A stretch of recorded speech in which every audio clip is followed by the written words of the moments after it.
I see somebody logged in as iPhone, so I'm not sure who that is. If you could unmute yourself and identify yourself, unless your name really is. That could be Bob. That'd you, Bob? me. That'd be No, Bob. look at me.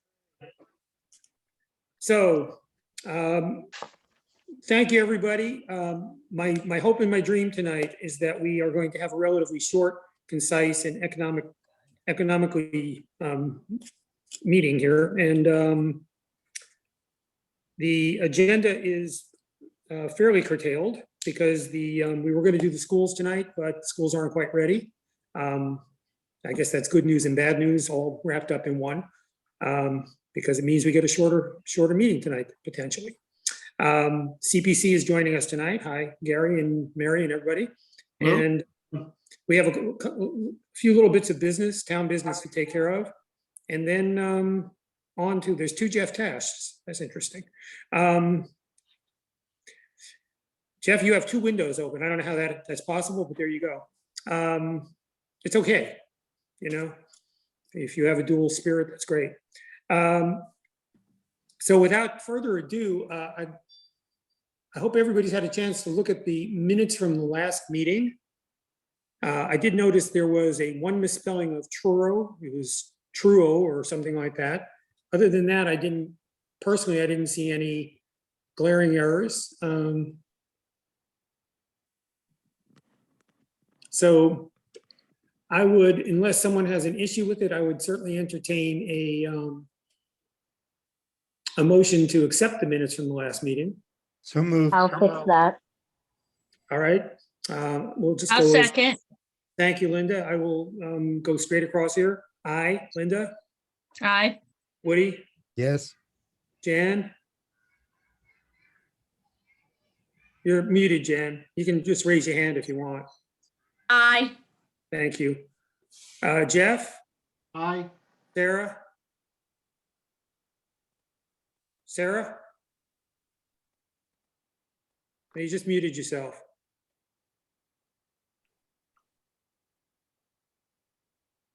Sarah, you there?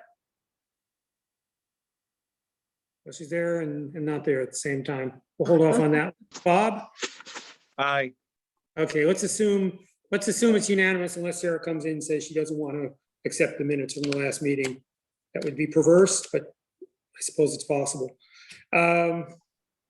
With that, I'd like to welcome representatives of the CPC to this meeting. As we slog through the various budgets, this is one of the last and certainly not the least significant. Hi, Gary.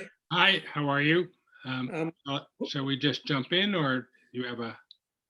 Well, you have, I think, 5 articles, if Right. I'm reading correctly here. And has everybody, I hope everybody on the finance committee has had a chance to take a look at them. You know, Rebecca sent them out the other day, so here they are. There's a few different documents, but they all kind of wind back to the same thing. There's one which description of the articles themselves, and then there's a spreadsheet that lays out the various projects, the applicants, category request, approved amount, and so on. So Rebecca, if you could make it easier to put up the spreadsheet that has the 5 articles on them and the dollar amount. It's probably easy. I actually cannot screen share because I'm on my cell phone. My laptop is in all my right. office. So I'm sorry. that's I think, okay. I think it'll be okay, Gary. That's fine. I can just go through them and give you a feel if you like. Yeah, and I think clearly, you know, I'm sure the 5 are all worthy, but the 2 that jump out are the Housing Trust Fund and the Veterans Home. So if you could kind of start with the most, and we'll work our way down to the least. Very good. So this year for FY 21, we anticipate new receipts in CPC of approximately $700,000. And that's a combination of the surcharge on our real estate taxes, which is the bulk of it, approximately 500,000, and a little less than 200,000 is the state contribution, which comes from a fee on the deed registry. We have a balance as well And we have said, for the sake of argument, that is approximately $500,000. And Mary, jump in wherever you want, but we are awaiting the audit report to confirm the outstanding balance, but the new receipts are approximately right at 700,000. And total requests this year are approximately 550,000 being proposed for town meeting.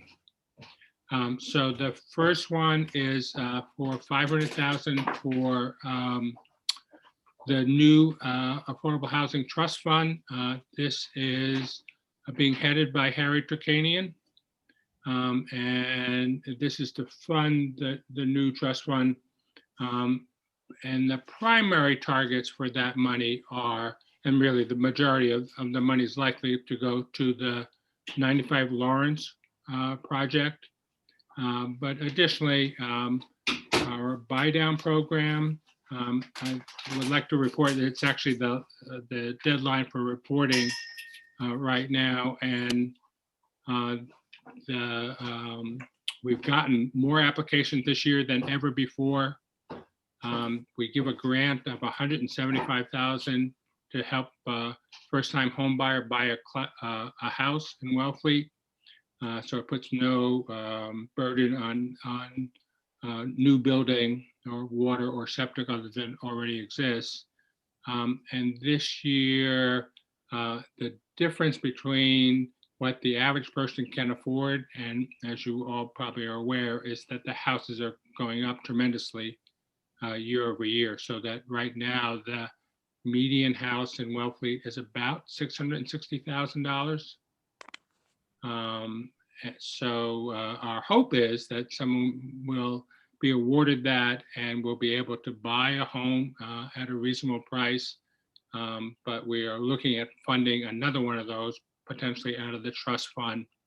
The third priority for that money, we have almost exhausted the amount of town-owned land that we can use for housing.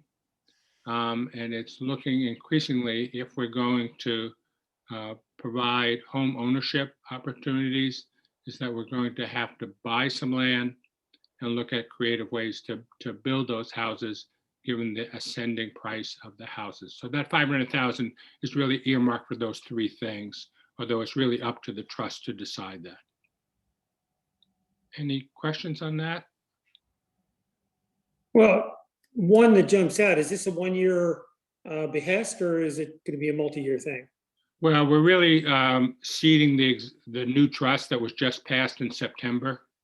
So I don't know that this is ongoing, but I can tell you that on either side of us in Eastham and in Truro, a substantial contribution was made to their significant housing projects, the Nauset Green and the Cloverleaf, from CPC in excess of the dollars actually that we have proposed. So the bulk of that probably, Fred, is to support the 95 Lawrence project. Mhm. I can't honestly tell you whether going forward, it's not our intention to make that a standard, but I can't tell you what's going to happen in the future either. Yeah, I guess the question sort of comes down to, that the overall cost, obviously, of that project is going to be greatly in excess of 500,000, and Right. someone will be looking for monies. So if you like, I can just, as a sidebar, so the total cost of, roughly, to give you a ballpark figure, is approximately $22 million for the 95 Lawrence project. So this is really a very small amount against that. The bulk of the funding comes from the tax credits that the state sells. So in the case of Eastham, I think they received approximately $12 million in tax credits. And then there are various other programs that the developer will use to offset the cost of construction of that project. Truro right now has not yet gone for funding, so we don't know what their situation is, but we anticipate, we've been working closely with the There's a quasi-state agency called Mass Housing Partnership, MHP. And we've been working closely with them on the RFP. And that is the basis for the funding of these projects throughout the state is the tax credits. Okay. Anybody have any questions? Gary, is there Sure. any metric that kind of shows the investment in affordable housing that's trackable year to year or across community? Is there any way that we're kind of looking at a measure, if you will, of what we're striving for or what we have, or is there anything like that? Yeah, so Jeff, it's funny that you asked that question because just in the last few weeks, we have put in a request for the county to come up with some graphics that show the impact on the of affordable housing, specifically to Wellfleet and generally within Cape Cod. We looked at them today, just the data points, not any graphics, but I'll tell you what's really, I'll give you two data sets. The median income has declined over the last 10 years. So on absolute dollars, the people are making less today on average than they were 10 years ago in Wellfleet. And the average price of a house has increased from roughly 528,000 to something in excess of 660,000. So the affordability gap has gone up substantially. Number one. Number two is that we've looked at some data that says that the average cost to build an affordable unit, whether rental or home, is approximately $400,000 now. So the need for investment has increased on the part of the town, but the need in terms of Wellfletians has increased even greater. So there's just a huge affordability gap, and if anything, it's going down. It's getting worse. Gary, Sure. one more question about this. Is there any magic to the $500,000 number? Because that was the Affordable Housing Authority requested, or was it what you felt you could afford this year, or was it It's what some? it's what the Housing Authority requested. We definitely could afford it. Yes, as I said before, if you know, and Fred, and roughly we have something in excess of $1 million. Again, we're waiting for that audit to confirm what the dollars are, but we certainly have in excess of $1 million in the coffers of the CPC. So it still leaves us with substantial resources.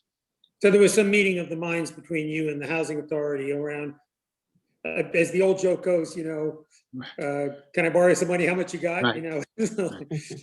Yes, and it was also, to be honest with you, Fred, it was this roughly the equal amount that the towns on either side of us got from the CPC to fund their major project. Okay. I know about Truro because I work for them for their CPC too. They're planning on bonding. Right. Bonding their CPC, Mary?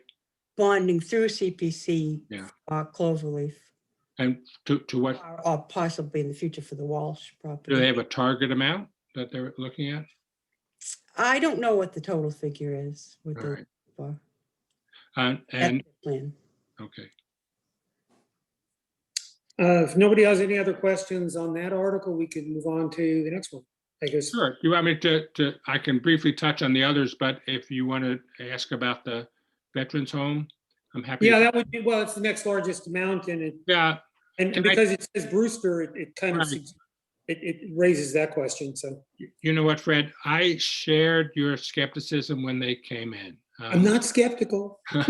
No, Just no. ask. It's reasonable to ask is what's the benefit to Wellfleet? Yes. Of this project. And can I tell you that we were terrifically moved by the presentation for a variety of reasons.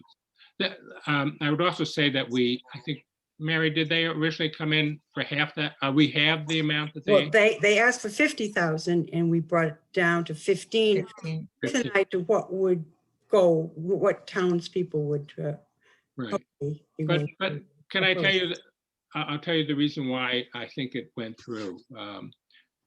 The person who is the executive director of the program is a Wellfletian. So he had a lot of local knowledge, and he gave us some data about the number of veterans in Wellfleet, the number of veterans in Wellfleet that are struggling with emotional, physical, or financial issues. And it was moving. I think the other reality is that we talked about, is it essentially only for old fogies?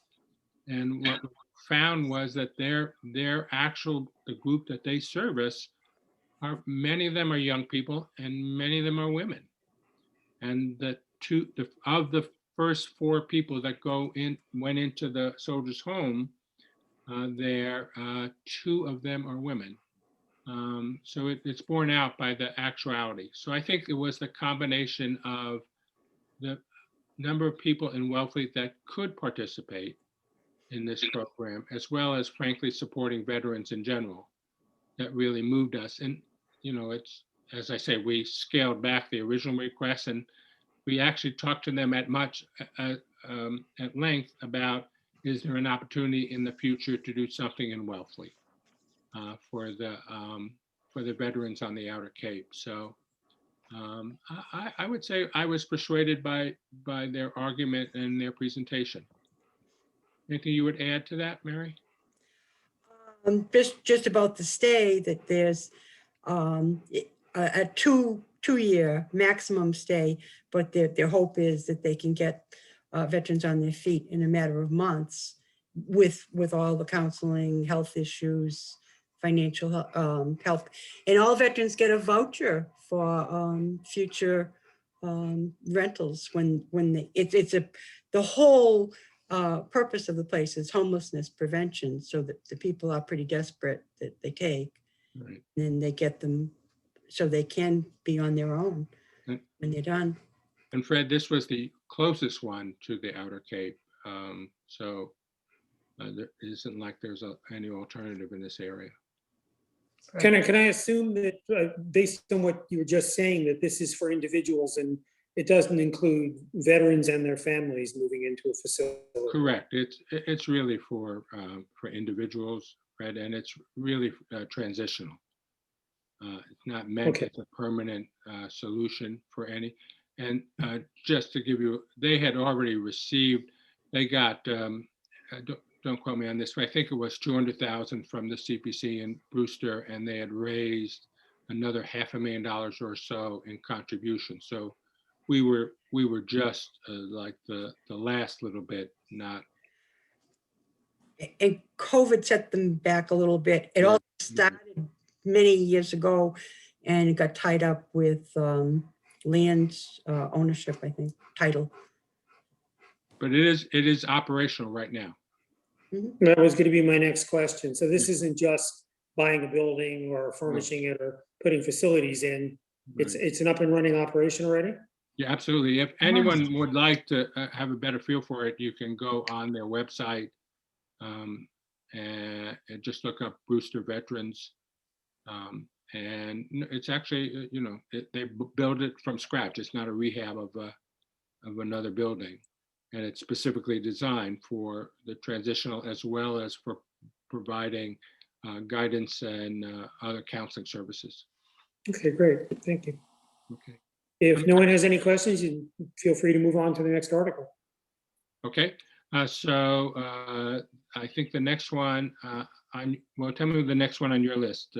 Well, we jumped over one we passed the CDP Housing Institute to get to veterans, so. Okay, so the CDP, each year, the Community Development Partnership runs a housing institute. It's meant for any member of a town election or committee.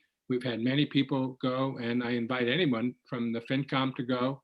The last one actually was on RFPs, which we are now hot in the middle of for 95 Lawrence, but for some other projects as well.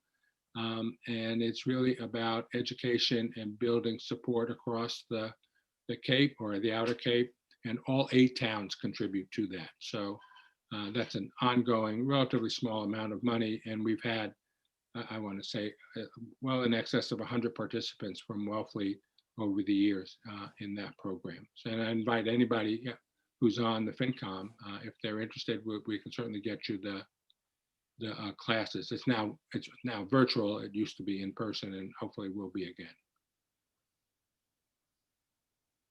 Any questions on that? Okay. No. What's the next one on your list? I shouldn't have promised it was going to be a quick meeting because now I can feel the impetus to get through. All right. How And I about? share it, by the way. I The totally- museum artifacts. Okay, so they came to us with a request, again, relatively modest, about the maintenance and security of the historical documents. And that's really what this is for shelving and what do you call them, enclosures for the historical documents with some kind of climate control for those, as well as for security. And is this at the Wellfleet Historical Yes, it is. Society? So in the building itself? Yes, it is. Right. Right.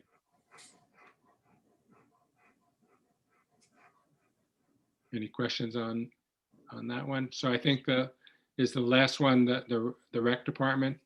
The pavilion, yeah. Okay, Stage. so if you may not recall, but last year CPC funded the building of the overhead Pavilion. cupola pavilion, right, at the playground at Mayo Beach. And it's actually been a huge success, and I think it looks pretty good. So they've gotten a lot of use out of it, such that now they have a lot of requests to do performances and also have events there. So they asked us for funding for a stage for the pavilion. Initially, they came in with roughly twice the amount, about a third more. And that was for a storage container that they were going to use for that stage. And we questioned that. And as a result, they were able to work out something with the DPW for the storage of that facility. But we believe that they'll have a significant use for that stage, both for events that they put on as well as for other groups.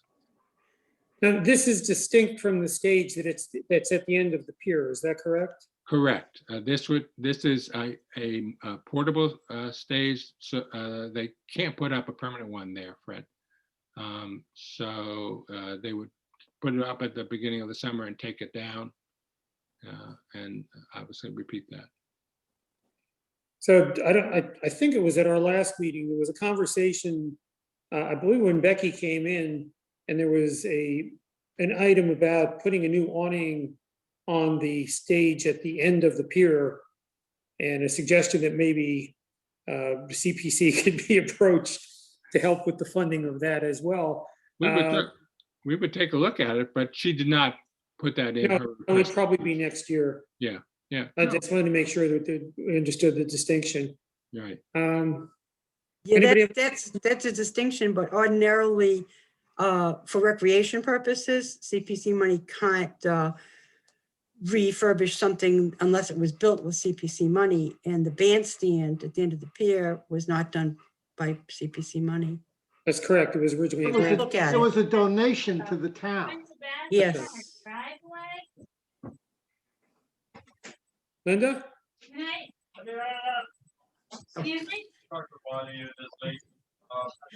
Linda's having a household, and it sounds like. That's right. It was not built with CPC money or town money. So, Mark, Philip, this is Central Road, maybe 110 Old View Road. Linda? Linda, Yeah, ballerina. Life intrudes. Over there, maybe. Could you help them, Norma? There we go. I'm guessing Rebecca did that. She did. There she goes. Well, I have no questions here of any relevance. Anyone else? Woody, Jen, Linda, Jeff, Bob, Sarah? You guys do great works. It's awesome. Yeah. Thank you very There's much. usually very Thank you. little to object Right. to. Thanks. I've got 4 minutes before the howl. I gotta go howl. I'm trying to remember if we've ever seriously objected to a CPC request, and it seems to me 1 year, didn't we have some issue with cleaning the cemetery stones or something? Wasn't that- Not actually part of the CPC, but subsequent to our grant, there's been questions raised about that, but Yeah, that's the only one I can remember where we ever said, oh, God, don't spend that money. Well, thank you very much. sure thing. Thank you very much for Thanks. your time and attention, and vote for CPC at town meeting. Thank you, Gary. Thank you. Take care all. So unless someone has an objection, I would say we can vote to recommend or not all 5 in one batch and save ourselves a couple of minutes. Unless someone has an objection to a specific item. So I would, I'll move for the whole thing. okay. Second, Thank you, Linda. So I will say aye. Linda, aye. Woody, Aye. Jen, Aye. Jeff, Aye. Sarah?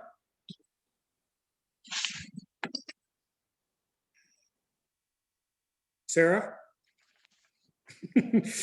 And Bob.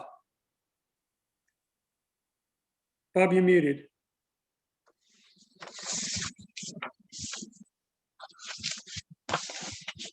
Oh, wait on Bob. I can't wait till we go back to Aye. in-person meetings. So we are unanimous. Once again, it's always good to be unanimous. They're not necessary. I have to tell you, I was actually in one of the CPC meetings right before they were coming to you. They're such a lovely group of people, and they really are very thought out in who they choose and why they choose it and how they go about deciding how much money. I was fascinated with the whole process, and they're just such a great group of people. Well, thank you. Yeah, I agree. Oh, Gary, before we let you go, there Sure. was also an email from Angel Robinson Yep. included in our package. Apparently, there was a request that you chose not to fund this year. Well, Is that worth talking about or no? no, that has to do with the trailer they were going to buy to store the stage. And we said, work something out with the DPW. We don't want to see the trailer. We don't want the trailer to be there, number one. And number two, it seemed somewhat excessive in cost. So, and they did. Great. Well, thank you. Thank you very much for your time and your support. Thank you, Gary. Okay. We have a couple of other substantive things on the agenda. The first is, I'm going to guess Heather Michaud might present on this. It's a memo that we were sent on the town's orientation to receiving payments via credit card or not, and how they get paid for. I think I would summarize it by saying that we'd like to pass the cost of credit card fees on to the credit card requestor. But Heather, if you would. Of course. Thank you so much, Fred. Thank you for having us this evening. So this is, for lack of a better term, a hot topic in many, many communities, particularly given the conditions that we are all forced under via COVID. But to be honest with you, merchant services, as they're called, have been up and coming and really pushing against municipalities for several years. And municipalities are the last sometimes to the game. But in this case, it's actually quantifiable, the impact of the finances and how merchant services fees impact revenue. So what I ended up doing was, God bless some of these other towns around us. They were very forthcoming with data and information to be able to really get together just a snapshot of what other Cape towns are doing. I did attach the relevant information to the memo for your consumption. But even more relevant was the data that came directly out of Wellfleet. So I only had a look back period of about 2.5 years because of the system changeover. But even in that very small amount of time, it was extremely surprising to me that Wellfleet had paid out over $70,000 essentially in lost revenue, because that's really what it is. We just don't receive the revenue, right? They take it right away from the transaction.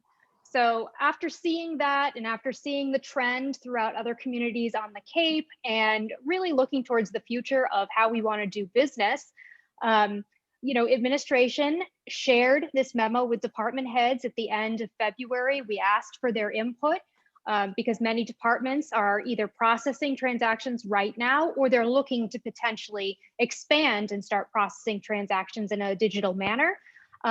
We didn't receive negative requests from any departments or changes. So at this point, we decided that it was important to come forth to the Finance Committee and get your take on things. But our recommendation is essentially, we believe they should be treated as a convenience fee, like they are in so many of our lives everywhere else. And it's not that we're saying we won't accept checks, but we want to maintain a better, more updated environment for people. And I will say, the vast majority of users out there, this has become a part of life. And just to keep that fee, that potential merchant services fee, because you have two of them, one on the credit card side, and then you do have one from an electronic check side. We also are recommending adopting the idea of an e-check, which is a flat fee of 50 cents. So that's pretty much in a nutshell what we're asking for your consideration. And should you have any questions, I'm more than happy to answer them to the best of my ability. Well, thanks. Well, before I say anything, does anyone on the committee have a question for Heather or Maria? I think anytime we buy tickets for an event ahead of time online, we always absorb the fee as the consumer. So I don't think everybody's used to that. Maybe we should add a tip field. Good idea. I'm in for that. That's a great idea. It in some ways it seems like a no-brainer. I mean, the other day I had to pay. My mother-in-law passed away, and I paid her property taxes in Florida. And if I had paid them with a credit card, they wanted an extra $100. But by e-check, it was free. So for a little bit of extra time, it worked out for me for sure. And we're not talking about, generally speaking, that kind of fee being passed on to the consumer. But I'm not really, I guess the question I'd have for you and for Maria is, are you looking for a formal motion from the Finance Committee in support of, if I'm reading number 1 in your memo, to offer electronic check or ACH options when available to provide a lower cost transaction fee? That almost sounds like a motion, in and of itself. I don't know if that's complete or if that fully encapsulates what you're looking for in terms of support. I don't get the sense that anyone has a huge problem with the town recouping that revenue. Am I wrong? Does anybody see a downside? I think it's sort of a process question. We intend to have this on the agenda for the next meeting in March for the select board to have that discussion. In an overall sense, we're looking at all of the fees, and just having the department heads double check that the fees are covering the cost of the service that they provide.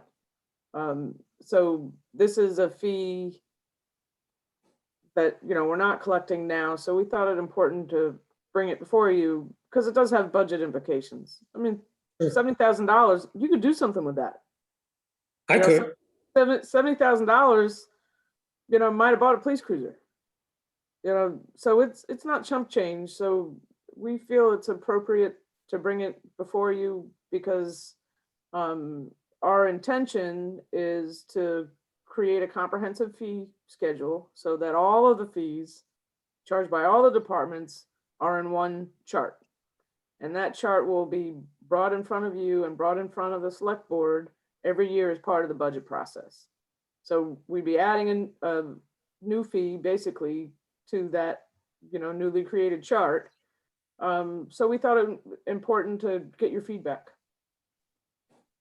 Well, I think in effect you have by nobody objecting to the. Yeah, and that's fine. Yeah, And, but if you want a formal declaration of support, it sounds to me like there's a couple of ways to come at it. One is just to say we endorse the use of these kinds of technologies, e-check, ACH, whatever. Another is to say, if I'm hearing you correctly, that you want to standardize the process and the approach across all departments so that it's a town-wide practice utilizing those best practice kinds of technologies that optimize our revenues, right? Sure. That's a convoluted way of saying it, but it sounds to me like. they optimize our revenue, and some cases they, you know, protect us from cash handling issues. We get access to the funds faster. Yeah, there's a lot of reasons why it's a good idea, but you know, it's all of those things that make the transaction fee higher than, you know, anything else. So we just think it's important that, you know, everybody know how much that costs and that we try and recover that fee. It's, you know, a fee is designed Sure. to cover the cost of providing the service. And, you know, we've been eating that. Yeah, Jeff, go on. A couple questions, just, is there a preference? Would the town prefer than receiving money electronically as opposed to the old fashioned way? This is the first question. And I guess the second is, have you just considered adding, if that's the case, and we would just assume push people in that direction, just having a surcharge, a service charge for every transaction where essentially we might be making money if they're giving us, it's just as another option as opposed to just having a flat fee of whatever this is across all transactions.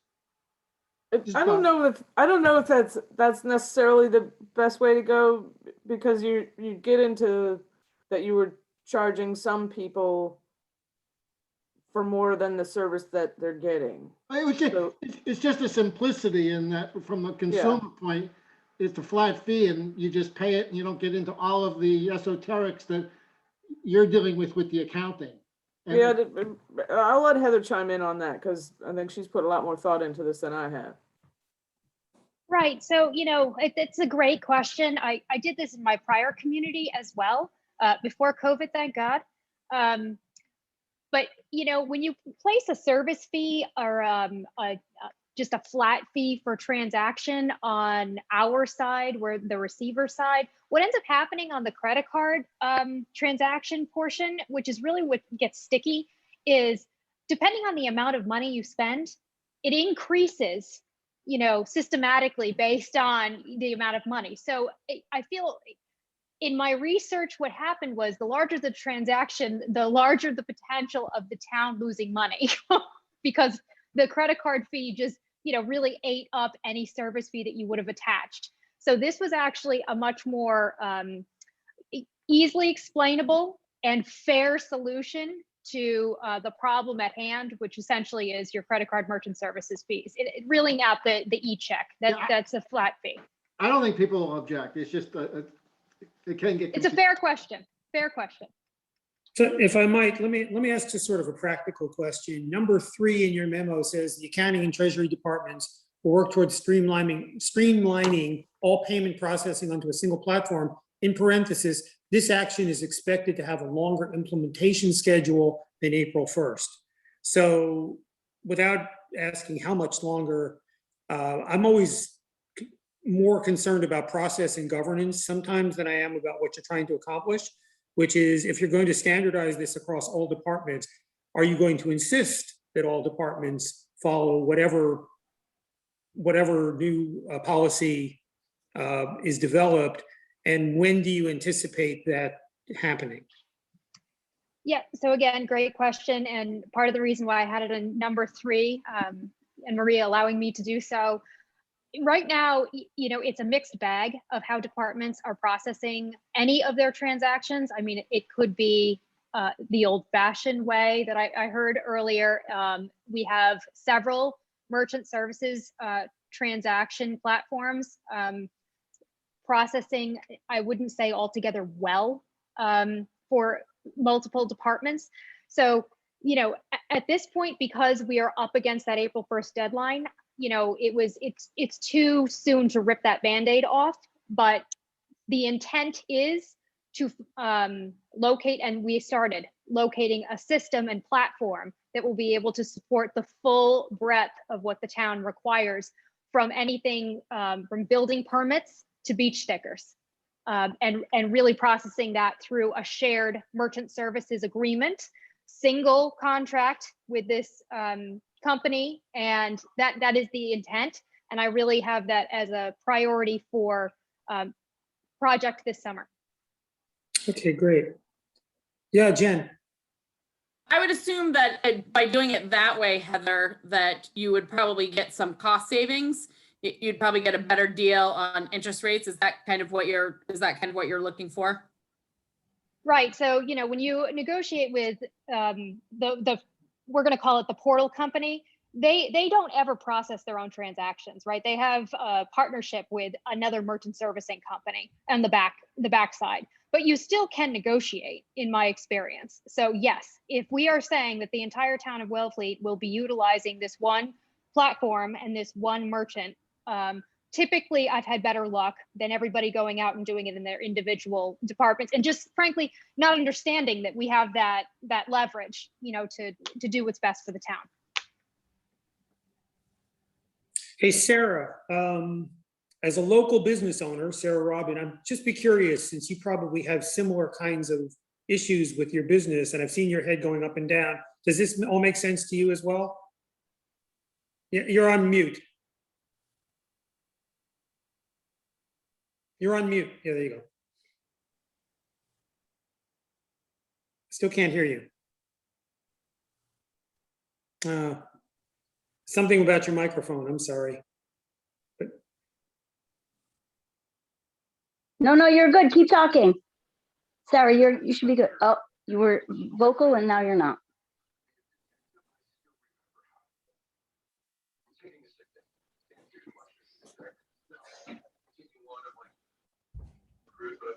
See if you can unmute one more time, Sarah. yeah, unmute one more time.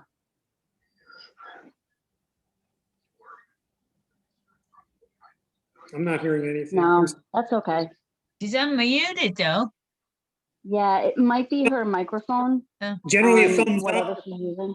Yep. She's Why muted my again. helicopter's Yeah, flying? okay. Thumbs up. There you go. You got the thumbs up anyway. So I guess, again, I mean, I'm not hearing any objections to the approach. Do you want a statement that's more formal from the finance committee going into your meeting with the select board, to the effect that we support the standardizing of a process across departments to lower the cost, the transactional cost to the town, or to defer it? I think we would. I think we would appreciate that, actually, because, your opinion really matters to the select board and the rest of the residents. That's why you do what you do. So, yeah. So, does anybody have a great idea about how to phrase this motion? So that we are as economical as possible and as least convoluted as possible? Adopt a single platform and recover, adopt a single platform for the town and recover bank expenses or banking fees, something like that. Okay, so do? we support the adoption of a single platform for, And the recovery of Merchant services fees? recovery of banking fees, yeah. I'm sorry, I heard two things. I would say merchant services fees. All right. That's better. For the recovery of merchant services fees and And banking fees, if it's for the for the checks. Do we have a That motion? works. That works. all right, so I'll the make fi- that motion. Do you have? the finance committee supports the adoption of a single standard for the reduction of merchant services and other fees to reduce or to Recover. recover the maximum revenue for Wellfleet. Fantastic. Close you. enough rock and roll since this is Yep. sort of binding. And we anyway. applaud the great work of our new town accountant and our new town administrator. Thank you. It's Thank it's you. a labor of love, but it's a long list right now. I just have to ask, and I don't know if you're working from home or where you are, Heather, but what is the zone behind you? What does that say, zone? I'm so sorry for the unprofessional look, but my daughter is at a mandatory swim practice, and my husband is out of town. So I am at the YMCA in Barnstable. Oh, okay. So it No, says tween zone. Right. Apparently that Okay. is I when don't know COVID why. is not on, the kids can hang out up there. I thought it was just some funky home decorating choice you had made on the way to the second floor. Yes, she lives on a swim platform. Perhaps. Yeah. All right. She lives on a cruise ship. Yeah. Double duty. Double duty. Rebecca, I assume you captured the wording of that last motion, did you not? Hopefully? Are you kidding? I will play it back 3 times before I get the wording correct, but I will get the wording correct. I promise. Thank Are we you. are we comfortable enough that Rebecca will get the wording correct, that we can then go vote on it? Yes? I'm going to say aye. Linda? Oh, Aye. thank you. Ira? I'm going to recuse. I don't think this is in our purview, but that's just me. Okay. Jen? I, Jeff? Aye. Sarah? Thumbs up He will be said okay. aye. Bob? Aye. So recognize, I think Woody's perspective that this may not be something that we necessarily need to vote on. If it helps you go to the select board and just say, how was your meeting with the FinCom on this issue? You can trot this vote out and say, yeah, they support the initiative. I think that's what we all say Yeah, here. we appreciate that. I mean, both Heather and I have been in communities where almost anything financial, we were running it by a finance committee of some Yeah. kind. And there may be things that we bring forward to you just to alert you to and for transparency's sake, and maybe just for conversation support that maybe sometimes you haven't been used to seeing, but And frankly, I you might appreciate see that. more of us. We would not necessarily have voted on it had you not said you wanted us to. So there you go. I appreciate it though. work. It's good business practice. I think we all understand it's non-binding. Understood. Good luck with your next meeting. Thank you. Sure. Well, thanks for that. I'm going to ask Will Sullivan. Thank you. You're still there, and love the Norman Rockwell. We have a transfer on our agenda for tonight. I'm not sure I fully understand what it is we would. I know what the amount is. I'm not sure that I understand what the intent is, and believe you're here tonight to help us understand that. Is that right, Will? Hopefully. So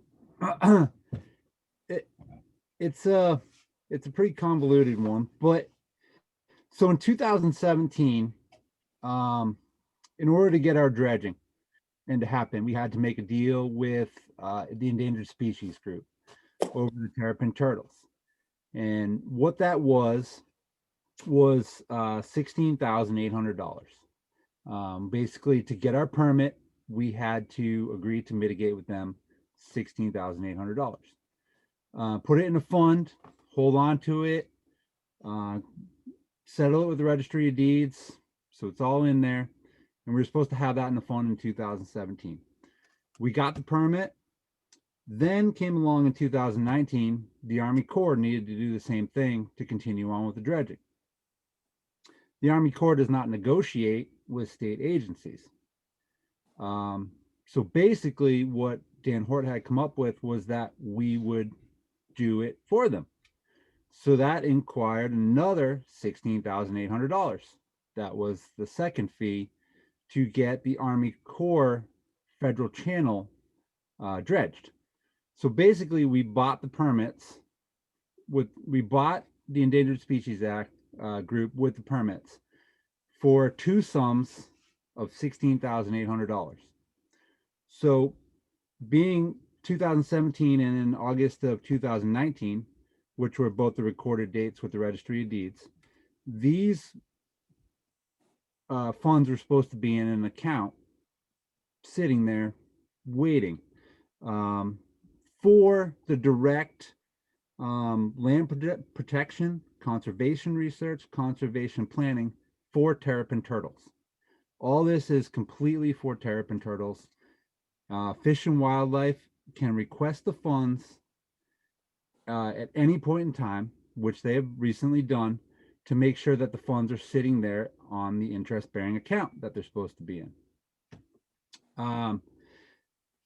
That was supposed to be done already a while back, obviously, and those monies are not exactly there correctly. It wasn't done like that. And the problem is, this is already recorded with the Registry of Deeds, that this is obviously real property that belongs to someone else that we are supposed to be holding for them for 10 years for them to go back and look at. So that's where we are with that. So when you say property, are you talking about the actual funding or are you talking about something else? Yeah, So- the money So the is money there. has to be in there. It's not necessarily going to be spent, it just has to be in there? Well, they have 10 years to kind of take it. Oh, I don't know what happens to it after 10 years, but they have that time to, we're supposed to keep and manage the account for that long for them.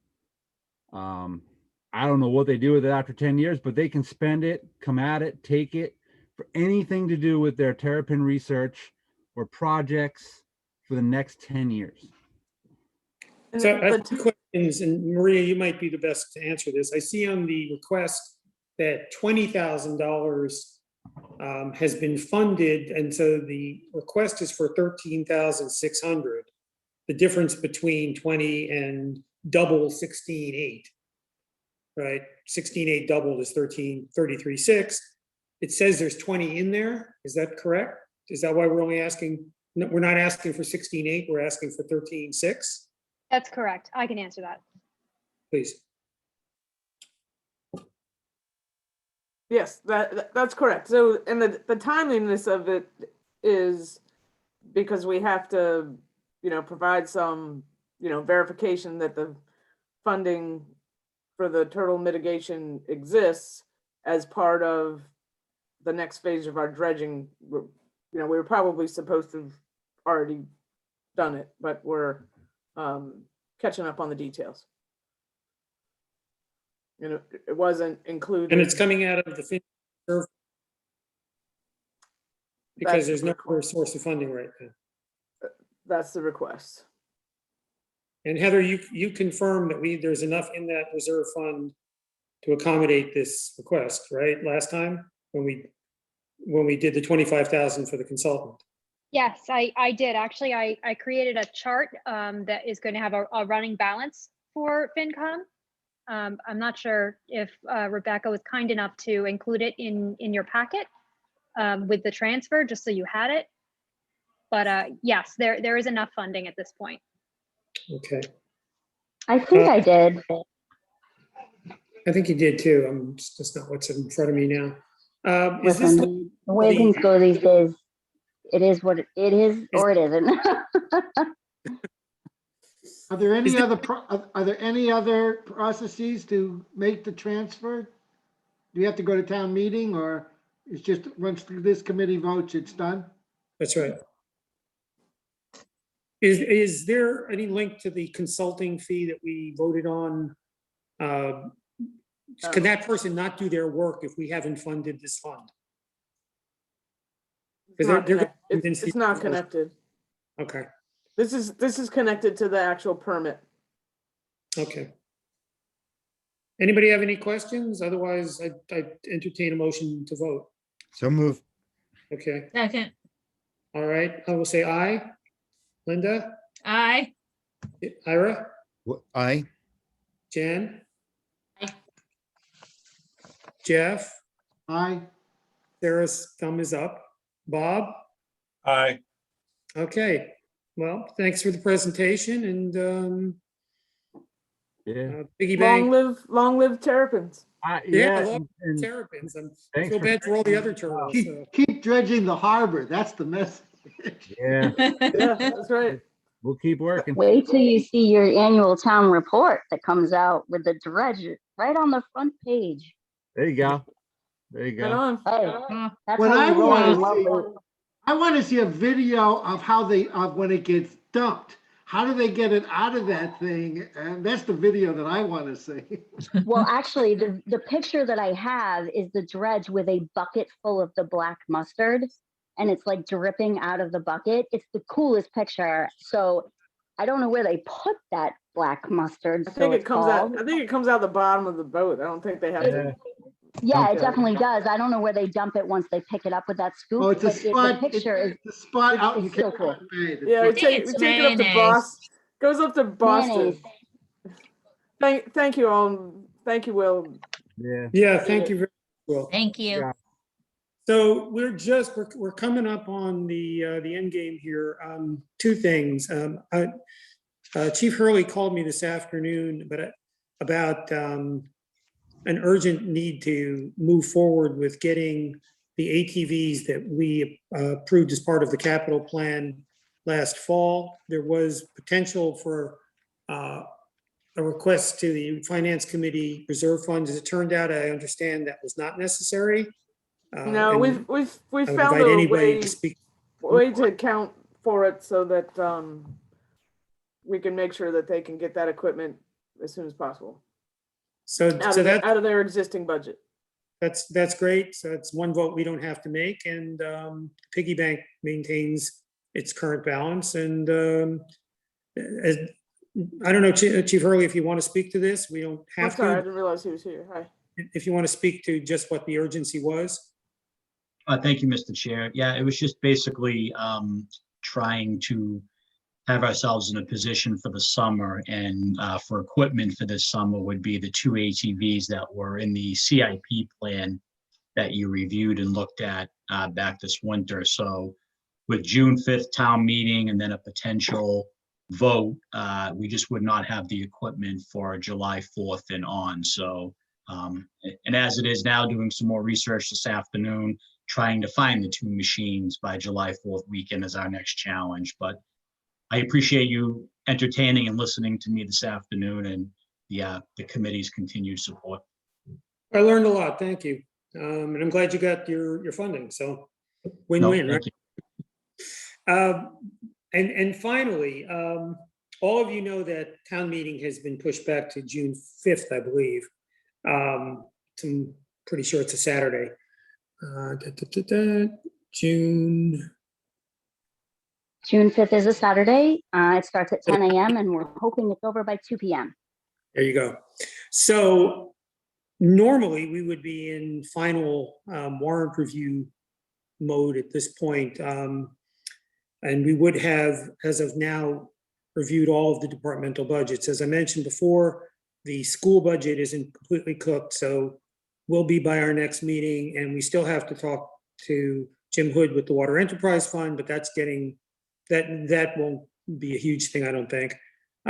There are a couple of other things that are hanging over our heads, and we were going to have another meeting in 2 weeks. I'm going to ask/suggest that we not. Personally, and for my own reasons, I'm having my second vaccine shot on that day, and I'm expecting to be sick as a dog by that evening. Doesn't mean we can't have a meeting, but I probably won't be there. But also, just in the interest of being kind to everyone, I'm thinking we could have a meeting in April, and we can have a meeting in May, and then we slide into town meeting. But here are the things we need to kind of deal with over the next couple of months, at least as I believe. One is, as I said, we have to review the Water Enterprise Fund school budgets. That could be easily one meeting. We'll have to leave a meeting for a warrant review, that is to vote on all the various articles ahead of, at least the ones that affect the FinCom, ahead of town meeting. That could happen in May. And then we had talked about meeting with the wastewater committee again. That can wait, I think. And we've talked to them. There's no immediate need. That could go off into the summer or whatever. And there's also the potential for a joint meeting with the select board, which is kind of up in the air right now. I'm waiting for a while to hear back from the select board on what dates they would want and what the agenda would be. Originally, it was supposed to be scheduled for earlier this year, but there was nothing to talk about. We hadn't reviewed any department budgets or anything. So it might be that we have a short meeting with the select board to review any open issues around the warrant or disagreements around the warrant or whatever. And who knows? Until we review the warrant, we won't know. But at a minimum, I would suggest one meeting in April and one meeting in May to do the final departmental budget reviews and the warrant review. If I may, Mr. Chairman, if it's of interest to the committee, I think there's going to be a lot of information that comes from the audit report. And if your committee is interested in hearing that, we'd be glad to make that presentation to you when we have that information. Yeah, very much so. When do you suspect that will be? Heather's a better guesser at that than me. The management letter is being reviewed by the partner assigned to the town, literally yesterday and today. So I'm expecting to receive a draft with the town administrator by the end of the week. So, you know, it's coming up relatively quickly. So an April meeting wouldn't be too soon. I fully expect for us to have the final by the end of this month. Yeah, the April meeting would probably give us a chance to wrap our heads around what we expect to be a pretty long and thorough checklist of things. Heather, will that include the enterprise funds or just the general fund? They are focusing on the general fund as for their selections, but no, it will include the enterprise and trust funds as well. And of course, the Schedule A completion. So do you expect that we would need a long time to review that with you? And by a long time, you've sat in on enough of our meetings to know that we try to be done in about 2 hours. And if we're doing a couple of departments, that doesn't leave 2 hours to review anything. So, well, what we could do is maybe get it to all of you earlier than you normally get your agenda, so that you have a chance to, I mean, I'm expecting like a 10, 20 page document, so this would, maybe if we got it earlier to you than we normally get you your agenda, maybe all of you would have a chance to review it. I would say we would probably want an hour. okay. And It's going to be dense. yeah, and I'm wondering on another level, what sort of feedback you would be looking for from the finance committee, bearing in mind that you two are starting to use the finance committee in a way it's never been used before. Well, As and that's not our prerogative, it's yours, really. You know, that's really up to you. You know, FinCom, you know, has a distinct mission, and this is sort of tangential to that mission. So it's really up to you. You know, maybe you look at it and say, "Oh my God, we don't even want to talk about this." You know, that's a possibility too. You know, so we could always send it to all of you, and you could say, "Oh no, we're good. We'll just, you know, our intention is to convince the select board to have a work session meeting with us to go over it, so that we're not sidetracked by every other little thing." That might be an actual good use for a joint meeting with the select board as well, so it's possible. Yeah, probably, you know, it's probably, you know, like a late afternoon meeting while people's energy's still good. Yeah, Jeff? So can we agree, let's not meet in 2 weeks. If we need to do 2 meetings in April, we can address that at the first meeting in April. Does that sound reasonable? Yeah, or even 2 meetings in May, I guess is possible as well in the run up to town meeting. So can we agree on can we agree on a meeting in April? I have tentatively stuck one on the 21st, because that would be the normal Wednesday we would meet in April. Does anybody have an issue with the 21st of April? Okay, and then in May, why don't we, oh, I don't know. Well, the 19th would be the normal meeting, and shall we sort of tentatively say the 12th and the 19th, or the 19th and the 26th of May, whatever your preference is, and if we have to, we'll stick a second meeting in May, and if we don't have to, we won't. So the 19th would be the, how about we say the 19th and the 26th, and if the 26th is necessary, then it's not necessary. So it'll be the third Wednesday in both months, and potentially the fourth Wednesday in May. Before Heather and Maria, before we end, any idea with the bill that was just passed, the huge bill and the money for local government, is that going to have any impact on us, or in any way affect next year or this year? I'm not familiar with what just passed, to be honest with you. So I don't have any information to share with you on that. If I may, and if you don't mind, Maria, I actually just sat through a briefing on that between 11 and 12 today. There's a whole lot of I don't knows out there, but the State Department did present that they're going to be releasing funds under the, I believe that it's called the American Rescue Act. And they're going to be doing it on a regional basis for those established regions. So it would be Barnstable that would be receiving these kind of funds in, and then they would be dispersed out. But they are looking to create an allocation plan, which there is a preliminary out there in Congress for Massachusetts, but they weren't able to share us that information. There's some other aspects of this money that may have some impact on local municipalities in the forms of literal grants and things of that nature. And then there's also a whole next section for education funding under ESSER 3. But the answer is yes, it will have impact, but we have not enough information to make a fair judgment at this point. Like I said, I literally just listened to it between 11 and 12 today. The ink is still wet, yeah. Some of that may be what the Herring River Restoration Project is trying to tap into for federal funding. You know, we met with representatives that, you know, work on seeking funding from federal sources last week.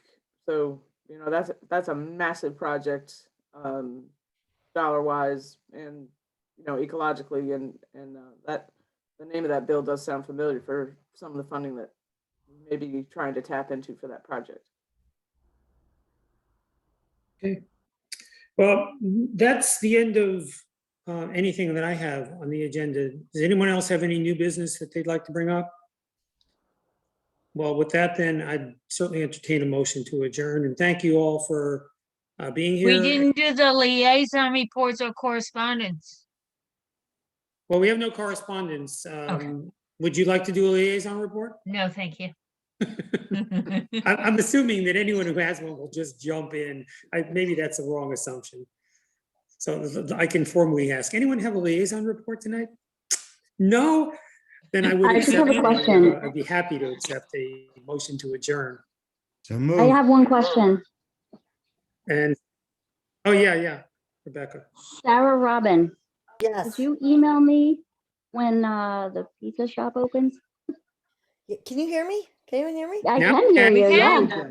We can hear you. Nice trick before moving your mouth and saying nothing, though.